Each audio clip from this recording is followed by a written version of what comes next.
Hello, good morning. कसे आहात सगळे? मस्त ना. आज मी एक वेगळा विषय घेऊन आली आहे. काही लोक म्हणतात, ओ मॅडम तुम्ही हे सांगता हे सगळं आयडियल झालं, पण आमचे घरातलं वातावरण बघा. तुम्ही एक तास सुद्धा आमच्या घरात राहू शकणार नाही, तसलं वातावरण आहे आमच्या घरातलं. मी काय करू? ओके,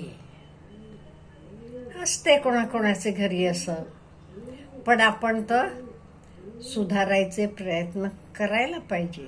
ते मी काय करू? लोकांना नको आपण बोलायला. अशा वातावरणात मी काय करू शकतो? पहिली गोष्ट, कान बंद करा. लोक काही बोलतात. आपल्याला माहित आहे, आपल्याला आजूबाजूचे एखाद्या घरी काही रोज भांडणं चालू असली, रोज दारू पिऊन येत असला कोणी, सगळ्यांचं एक हॉट टॉपिक बनते. त्यामुळे लोक बोलत असतात अशा वेळी.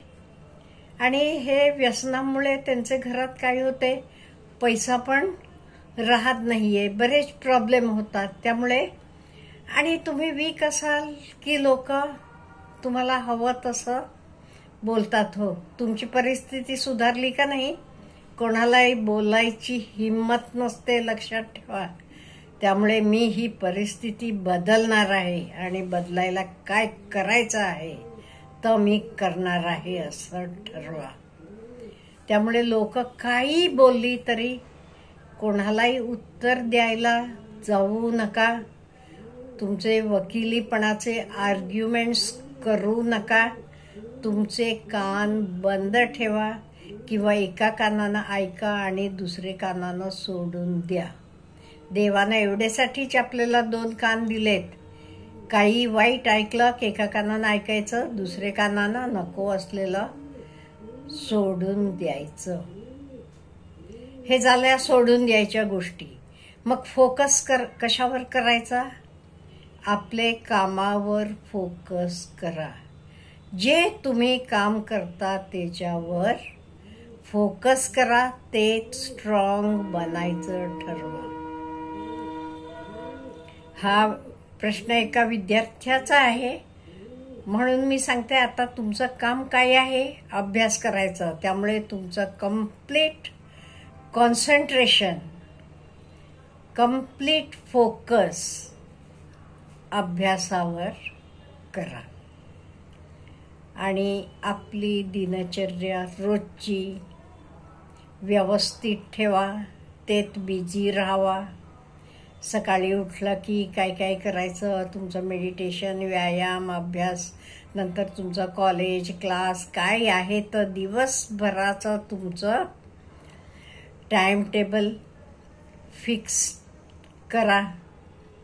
घरातही आपली बसून अभ्यास करायची जागा एक निश्चित करा.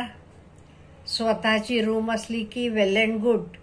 स्वतःची रूम नसेल तर एका कोपऱ्यात तुमचे आवडते देवाचं, गुरुचं, कोणाचंही फोटो लावा, उदबत्ती लावा आणि अभ्यासाला बसा.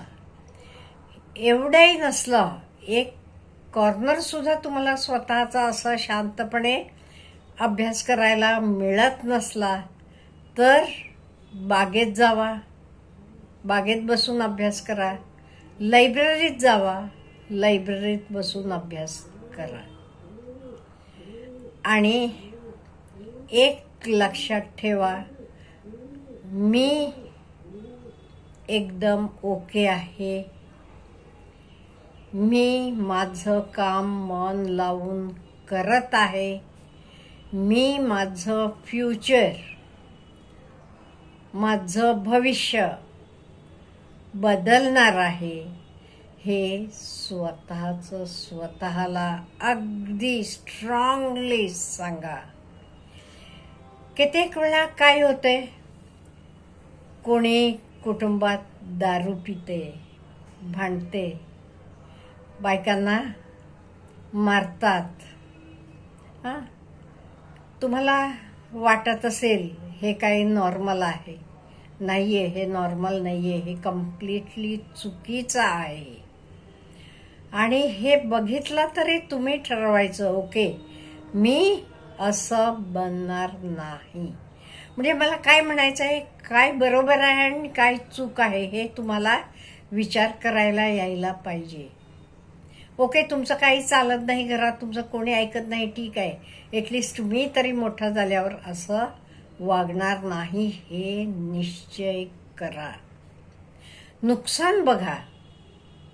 एखादा माणूस दारू पित असला की पैशाचं तरी नुकसान होतेच, हेल्थचं नुकसान होते आणि बाकी लोकांना प्रॉब्लेम्स येतात ह्याच्यामुळे.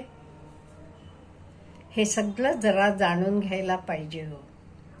जे लोक दारू पितात किंवा हे करतात, चुकून तरी हा व्हिडिओ तुमच्या हाताला लागला ते जरासा विचार करा ना.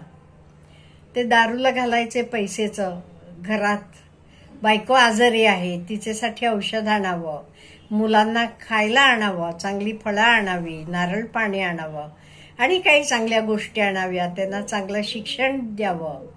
ते पूर्ण त्यांचं आयुष्य पण बदलून जाऊ शकते.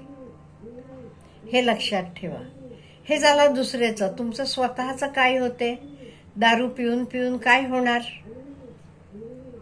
आपण आजारी पडणार. मग आजारी पडलो की पुढचं काय होते? दारूचे असं म्हणत नाही मी, कुठलंही व्यसन, सिगरेट असेल, तंबाखू असेल, काही, त्याच्यामुळे किती आजारीपणा येतात. हे सगळ्याचा विचार करा. त्यामुळे हे मी करणार नाही असं ठरवा आणि आपली बॉडी लँग्वेज पण पॉझिटिव्ह ठेवा. मनानं पण पॉझिटिव्हली राहावा. ओके, प्रयत्नपूर्वक टाळा या सगळ्या गोष्टी. आणि एवढं सगळं घरात घडत असलं तरी मुलांनो, तुम्हाला मी सांगते, कधीच अग्रेसिव्ह बनू नका. जे तुम्हाला सांगायचं आहे तर शांतपणानं सांगा आणि ऐकत नसले ते सोडून द्या.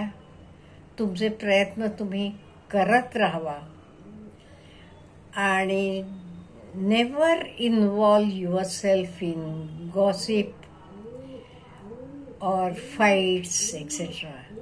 गॉसिपिंग म्हणजे काय? ह्यांचे घरी असं झालं, त्यांचे घरी तसं झालं. नाही, तुम्ही तुमच्या अभ्यासावर लक्ष द्या ना.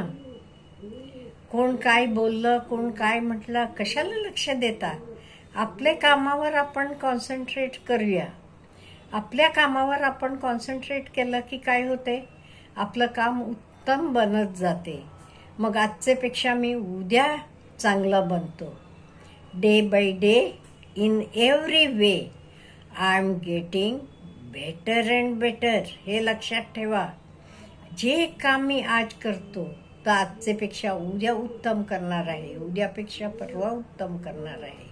असं स्वतःचं काम तुम्ही इम्प्रूव्ह करत जावा आणि फालतू गोष्टींकडे बिलकुल लक्ष देऊ नका. तर गॉसिप असेल, फाईट्स असतील किंवा निगेटिव्ह थॉट्स असतील, तुमच्या मनात पण निगेटिव्ह थॉट्स येत असेल, घरात असा माहोल आहे, माझं कसं काय होणार नाही, असे माहोलमध्ये मोठे होऊन आज मोठे IAS ऑफिसर्स, मोठे बिझनेस पीपल झालेले आहेत. त्यामुळे उलट मी असं होणार नाही, मी ह्याच्यापेक्षा काहीतरी वेगळं बनणार, हे तुमचे डोक्यात विचार येतील. त्यामुळे तुमचं भविष्य उज्ज्वल होईल. कधी निराश बनू नका. अहो, घरचा माहोल असा आहे आज, पण तुम्हाला माहीत आहे कायम गोष्टी सारख्या राहत नाहीत. बदल हा धर्म आहे. कालचे सारखं आज नाही, आजचे सारखं उद्या नाही. There is a constant change. त्यामुळे ह्या गोष्टीतनं सुद्धा तुमचा सुटका होणार आहे आणि तुम्ही उत्तम नागरिक बनणार आहात. त्यामुळे ह्या गोष्टींकडे बिलकुल लक्ष देऊ नका. उलट असं असल्यामुळे मी असं बनणार नाही, मी उत्तम बनणार आहे, हे तुम्ही ठरवू शकता आणि तुमची वाटचाल उत्तम भविष्याकडे होणार आहे. अच्छा, हॅव ए गुड डे.